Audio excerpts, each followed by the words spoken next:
আমার মুখ চোখ দেখে তোমরা দেখতেই পাচ্ছ, দিল্লিতে মারাত্মক গরম। মুখ চোখের অবস্থা প্রায় খারাপ বলতে গেলে। Good evening. কলকাতা থেকে অমরনাথ যাত্রার দ্বিতীয় পর্বে তোমাদের করে সকলকে স্বাগত। এই মুহূর্তে এখন ঘড়িতে বাজে হচ্ছে 4:30 এবং আমরা আছি ওল্ড দিল্লি স্টেশনের একদম বাইরে। তোমরা গত পর্বে ভিডিওতে দেখলে আমরা কিভাবে কলকাতা থেকে বার্মের এক্সপ্রেসে করে ওল্ড দিল্লি এসে পৌঁছেছি। এই ভিডিওতে তোমাদেরকে দেখাবো কি করে তোমরা ওল্ড দিল্লি থেকে ট্রেন চেঞ্জ করে যাবে হচ্ছে শ্রীনগরের উদ্দেশ্যে। ট্রেন আছে আমাদের নিউ দিল্লি থেকে, তাই আমাদের এখন ওল্ড দিল্লি থেকে যেতে হবে নিউ দিল্লি স্টেশনে। এখন স্টেশনের বাইরেই আছি, স্টেশনের বাইরে এরকম অজস্র টোটো অটো সব আছে। এবার সেখানে এখন বার্গেনিং চলছে। কেউ কেউ বলছে এখান থেকে দুজন মিলে নিউ দিল্লি স্টেশন নেবে হচ্ছে 200 টাকা, কেউ বলছে 250 টাকা, বাট মোটামুটি সবই 200 টাকার ওপরে। আর এখান থেকে মেট্রো আছে, মেট্রোতে কেমন কি পরিস্থিতি সেটাও দেখবো আর তার সম্পূর্ণ তথ্য তোমাদের কাছে তুলে ধরবো। আর দিল্লিতে এখন বৃষ্টি শুরু হয়ে গেছে, কিন্তু একটা প্রচন্ড একটা ব্যবসা গরম কিন্তু আছে এখানে। তোমরা যারা ওল্ড দিল্লি স্টেশনে নামবে ট্রেন থেকে, সব থেকে ভালো উপায় হচ্ছে ওল্ড দিল্লি স্টেশন থেকে 1 নম্বর প্ল্যাটফর্ম থেকে বেরিয়েই সোজা গেলেই পড়বে হচ্ছে Chandni Chowk metro station. Chandni Chowk metro station থেকে ইয়েলো লাইনে একটা স্টেশন চাউরি বাজারের পরেই হচ্ছে new Delhi station. New Delhi metro স্টেশনের একদম সামনেই হচ্ছে নিউ দিল্লি রেলওয়ে স্টেশন। আর ভাড়া হচ্ছে মাত্র 10 টাকা।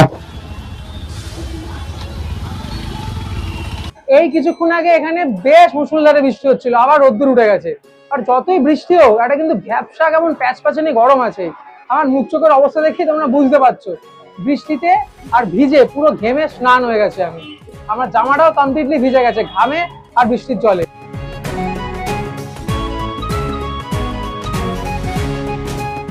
আমরা এখন রয়েছি দিল্লি মেট্রোতে। এই যে আমাদের সাথে, এই সাথেই এও যাচ্ছে। হ্যালো, এতগুলো আমাদের লাগেজ হয়েছে, 1 2 3 4 একটা পিঠে আর এইদিকে 2। আমরা উঠেছিলাম এই চাঁদনি চক থেকে। এখন একটা স্টপেজ ছিল চৌরি বাজার, এর পরেরটাতেই নামবো নিউ দিল্লি। মাত্র 2টো স্টপেজ। এই হচ্ছে নিউ দিল্লি মেট্রো স্টেশন। আর ঠিক তার নিউ দিল্লি মেট্রো স্টেশন থেকে 1 নম্বর গেট থেকে বেরিয়েই হচ্ছে এই নিউ দিল্লি রেলওয়ে স্টেশন। এই মুহূর্তে এখন ঘড়িতে বাজে হচ্ছে 6:20 আর আমরা এখন আছি হচ্ছে নিউ দিল্লি স্টেশনে। তো এখান থেকে আমাদের পরবর্তী ট্রেন হচ্ছে 7:05 শ্রী শক্তি এক্সপ্রেস। সেই ট্রেনে করে আমরা এখান থেকে যাব হচ্ছে কাটরা। পুরো 1.5 ঘন্টা মতো সময় ছিল, তাই জন্য বাইরে এত অস্বাভাবিক গরম, তাই জন্য এখানে আমরা এসি ওয়েটিং লাউঞ্জ সিটিসির সেখান থেকে আমরা বুক করেছি। এই আইআরসিটিসি যে এসি ওয়েটিং রুম আছে তার চার্জ হচ্ছে 20 টাকা।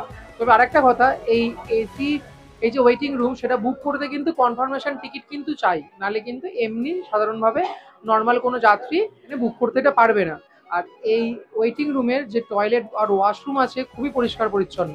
এত গরম ছিল, এসে এখানে একটু স্নান করে নিলাম। আর ভেতরে অনেক ফুড কোর্ট আছে, ফুড কোর্টে যথেষ্ট পর্যাপ্ত পরিমাণে খাবারও আছে আর দামটাও কিন্তু রিজনেবল, কোনো বেশি নয়।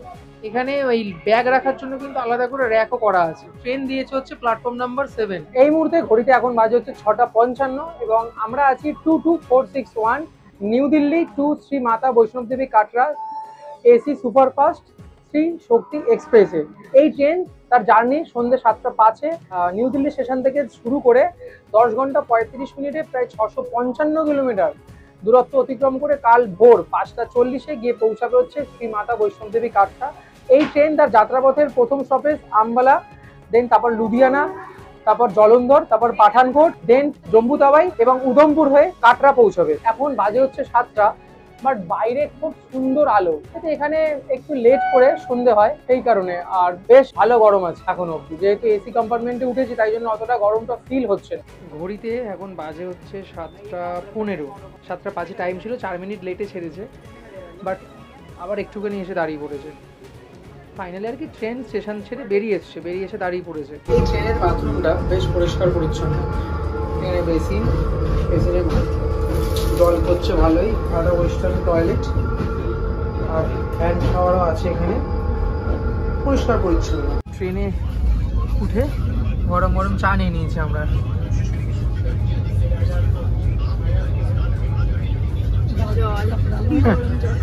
এই মুহূর্তে এখন ঘড়িতে বাজে হচ্ছে 9:40। ট্রেন তার যাত্রাপথের প্রথম স্টেশন এসে পৌঁছেছে এই আম্বালা ক্যান্ট জাংশনে। প্রায় 199 কিলোমিটার জার্নি কভার করে। আর এখন ট্রেন আছে হচ্ছে প্ল্যাটফর্ম নাম্বার 7-এ। আর এই প্ল্যাটফর্ম নাম্বার 7-এ ট্রেনের এখানে টাইম হচ্ছে 7 মিনিট হল্টের। আর ট্রেন কিন্তু একদম কারেক্ট টাইমেই চলছে। তবে দিল্লিতে যতটা গরম ছিল এখানে কিন্তু ওরকম গরমটা নেই। এখানে ওয়েদারটা বেশ ভালো, হাওয়া দিচ্ছে, বেশ ভালো লাগছে এখানে ওয়েদারটা। মানে দিল্লিতে একটা অস্বাভাবিক মতো গরম ছিল। আমরা অনলাইন অর্ডার করেছিলাম খাবার, তো আমাদের এসে এখন দিয়ে গেল, আমাদের এসে এখন দিয়ে যাচ্ছে। আর আমাদের কোচ নাম্বার হচ্ছে B11, দিয়ে গেছে খাবার, দুটো ডাব্বা ধরিয়ে দিয়ে গেছে হাতে। এরপরে ট্রেনের স্টপেজ হচ্ছে লুধিয়ানা জাংশন। এমন ট্রেন ওখানে পৌঁছাবে হচ্ছে 11:20 নাগাদ। তো এখন খাবো, খেয়ে দিয়ে নিয়ে খুব ঘুম পাচ্ছে, দেখি জাগতে পারি কিনা। যদি জেগে থাকি তাহলে অবশ্যই লুধিয়ানা স্টেশনে তোমাদের সাথে দেখা হচ্ছে। আমরা এখানে অর্ডার করেছিলাম আলুর পরাঠা, শুধু আলুর পরাঠা হবে। দেখো সুন্দর ডিশও দিয়েছে। আলুর পরোটা, বাপরে বাপ, দুর্দান্ত খেতে। এখন বাজে হচ্ছে রাত 10:30। ট্রেন একদম কারেক্ট টাইমে চলছে। আমাদের ডিনার কমপ্লিট হয়ে গেছে, খুব ঘুম পাচ্ছে। Good night. So good morning. এখন বাজে ভোর 5:30 আর ট্রেন একদম কারেক্ট টাইমেই চলছিল। বাট এখন এখানে এসে 15 মিনিট লেট হয়ে গেছে ট্রেন। আর আজকের গুড মর্নিং হচ্ছে উধমপুর ক্যান্ট থেকে। এই মুহূর্তে আর একখানেই স্টপেজ। তো এরপরে নেক্সট স্টপেজ হচ্ছে কাটরা। এর আগে বৃষ্টি হচ্ছিল এখানে, তো এখন ওয়েদারটা বেশ সুন্দর হয়ে গেছে। পাহাড়ের গায়ে কি মেঘ, রাত্রেবেলা বেশ সুন্দর ঘুমটাও হয়েছে ঠান্ডা ঠান্ডাতে। কোনো একবারে আম্বালা ক্যান্টের পর যে খেয়ে দিয়ে শুয়েছি, আবার দেন এখানে উঠলাম সকালবেলা। বৃষ্টি পড়ছে বলে ঠান্ডা ঠান্ডা লাগছে। একবার এই দিক থেকে ভিউটা দেখো তোমরা, জাস্ট এই দিক থেকে দেখো।